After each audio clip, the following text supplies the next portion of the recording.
Mm, mm. Your attention, please. Hi, my name is Johan Wacquez. I'm here to share with you my experience as a painting model. Two friends and I were chosen by Jonathan Delachaux to be his specific and unique models and to appear in every single painting of all this artist's career.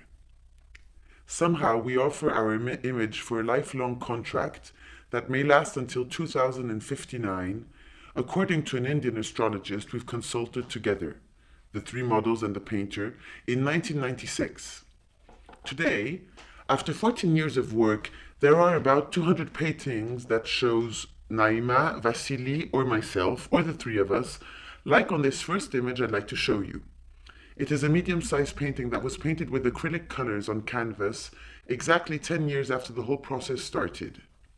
It is an anniversary painting that celebrates this uncommon and intensive collaboration between three models and an artist. You can recognize me, Johan Wacquez, on the right top, Vasily Lavandier is in the middle, Naïma Bourquin on the left, and Jonathan Delachaux, the painter, is behind her. This kind of hyper-realistic painting is a result of a 10 years evolution, and while looking back, we can see the evolution of the painter in the same time that the model's growing up. The three of us were born in 1984, which means that we have now become young adults, and those paintings have also reached that age somehow. It will be great to see us old, because then Delachaux's painting will have totally matured. On those next close-up of paintings, you can see myself between 13 and 26 years old. Well, I don't want to seem narcissistic, but I must say this is much nicer than a photo album. And if this work gets some success one day, I will be proud to take my grandchildren to the museum. There are two ways of posing. One is a very composed studio work. Jonathan proposes his idea, shows us the sketches, then we pose. Sometimes a stage setting is built around, and then we remain still for hours. But most of the time, after 5 hours, the painting is not finished, and Jonathan takes some pictures to finish working without us. Here is an example. On this 1 meter 40 diptyque, we had to stay sitting on humid, damp grass around this kind of golem for hours. The other way of posing is not based on the painter's fictional ideas, but on our private life. When we went to India for 6 months to study classical Hindu music, Jonathan followed us and made an exhibit about us in Benares. He also followed us half a year in Japan, during another 6 months in New York, same in Berlin, and of course he's right now here somewhere taking pictures or drawing or filming or whatever. Because he wants to make a painting of this conference and show it in Artissima in Torino next month, if I understood correctly. So now, because you are psychiatrists, I'd like to tell you about Vasily Lavandier. Because as a child, he was suffering from a light form of autism. He would never talk, he was swinging himself continuously, as you can see on the drawing on the right. At that time, between 1996 and 2005, Vasily was playing sitar in my band, quite well, but in a very repetitive way. Unfortunately, he quit playing music in 2005 after having recorded 3 albums with us. Now he isn't an autist anymore, thanks to a surgical procedure that you may not know, because it is still a bit uncommon. It is called the extraction of the stone of madness. Dr. Bezzola did this trepanation in a clinic in Geneva. He allowed Jonathan to film the operation to make a few paintings. After this operation, Vasily is pretty much recovered. He had a few new crises in 2005 when Naima and I were touring in Germany with a new band called Crash Landing. He was alone in Geneva, and the first 3 months Jonathan Delachaux was following us, so Vasily was really alone. And then he decided to talk about his autism. For that, he's built a puppet theater and created two imaginary characters, Canard and Superhero. The first puppet, the duck, symbolized himself before his operation.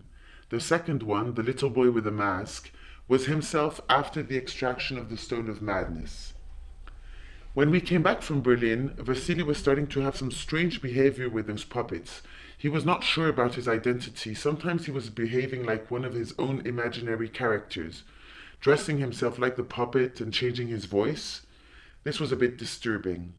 At one moment, Jonathan told him to put those two puppets in one of his exhibits, and Vasily was proud to be taken for an artist, to project the video of his puppet performance and to show his work. Then he stopped having this odd behavior. He even started to be more social, talking with people, making new friends. He started hanging on the boat of Geneva, where he met the historian who wrote the memories of the murderer of Sissi, the Austrian empress. When Jonathan de Lachaud said to Vasily he wanted to make a painting showing him on this boat, Vasily answered, "If you want to paint this boat, then you should also paint the ghost of Sissi and the White Lady of the Habsburgs and Luigi Lucchini, the murderer. They may be dead, but they're still hanging around on the deck sometimes." Then Jonathan invented a painting system to show two images on the same canvas, a daylight vision and a nightlight vision. Of course, he uses phosphorescent colors for that. Daylight, same canvas, but in the dark. In de Lachaud's paintings, Vasily always appears more strangely than Naima or myself. I think that after having recovered from such a handicap, he got a strength in his personality. And I've noticed that the persons who don't know us personally are directly attracted by the paintings showing Vasily. His personality is not photogenic, but picturogenic. Somehow, I'm a bit jealous, because I always have a lot of ideas for new scenery. For example, last year, I've proposed to Jonathan de Lachaud to paint the fictional kidnapping of the Procureur General, the DA of Geneva, because he is a real asshole. And to paint Naima and myself, wrapping the magistrate with plastic film, the one you wrap food in, as you can see on the picture. I think it was a great idea. Jonathan painted it straight away, but the art collectors don't give a fuck about my idea. They just want to see Vasily, maybe because he's fat. In the new Galerie de France in Paris, there is even a waiting list for collectors who want to buy a painting that shows Vasily on his own. Let me show you three quite similar paintings. Naima behind a plastic, myself behind a plastic. As you can see, I took the freedom of making the scene more interesting, writing behind this plastic, to make it more interesting than a simple kind of half-blurred portrait. And third, Vasily behind a plastic. Guess which one of those three portraits was the most successful? Oh, by the way, I forgot to apologize for being on this wheelchair and for having this kind of facial immobility. But I had an accident last week. I fell from a ladder, and the result is a broken leg and a light facial paralysis, which is going to disappear soon. By chance, I've practiced a lot my ventriloquist skills as a child. I can show you what exactly happened to me because Jonathan made a huge painting showing my accident. I was displaying my newspaper's headlines collection on the wall of my little apartment. By the way, if you can read French, you can read some of my nicest headlines on the wall behind the ladder. Some people told me I was suffering from a Diogenes syndrome. It's bullshit, of course. My apartment is simply too small for myself, my collections, and my research material. When Jonathan arrived in my apartment, I was in a very bad position, as you can see. Before helping me, he let me wait. The time he took to adjust the lights and take a few hundreds of pictures, telling me again and again, "I'm sorry, but this will be a great painting. Let me help you now. I just take one more picture without the fluorescent light. Okay, let me call an ambulance. Can you turn your head a bit on the left? Nice. Well, 911, you said? What is this bucket in the foreground? It would be better on the bottom left. Stay put. Let me move it a bit forward. Do you need an aspirin? Where do you put your aspirins? Oh, and where do you put your spots or candles or extra lamps? Don't move. The fireman should be coming soon." Well, it is sometimes difficult to be the model of a freak. A contemporary artist. I think this is it. I'm not sure that these experiences can be interesting for you. Does anyone have any questions? Yes, Johan, could you recommend this removing of the stone to us too?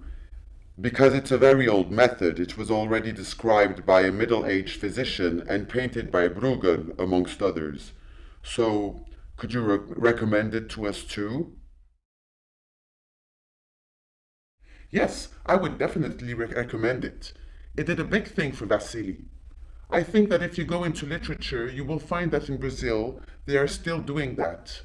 There is something similar practiced for years, and if I'm not mistaken, in our room there is Marcos de Noronha, who has something studied on this sort of thing. I personally saw the difference in Vasily. I definitely recommend it.